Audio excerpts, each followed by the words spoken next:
जयदीप नगरमध्ये ट्रान्सफॉर्मरला आग, 4 तास वीज खंडित।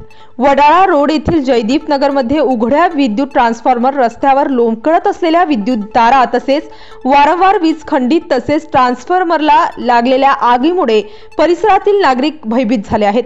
विशेष म्हणजे महावितरण सदर परिसरात दुर्लक्ष करीत असल्यामुळे गंभीर नागरिकांनी नाराजी व्यक्त केली आहे।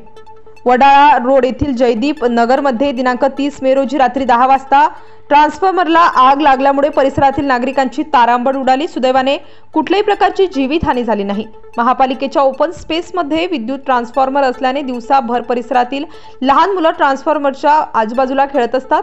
ट्रान्सफॉर्मरची दुरावस्था झाली असून ट्रान्सफॉर्मरच्या चारही बाजूने संरक्षित जाळी किंवा भिंत बांधावी याबाबत महावितरण विभागाकडून सदर प्रकरणाची दखल घेऊन तातडीने काम करावे अशी मागणी येथील रहिवाशांकडून केली जात आहे। अन्यथा आंदोलनाचा पवित्रा घेतल्याशिवाय राहणार नाही। स्टार न्यूज साठी मोहसिन पठाण, नाशिक।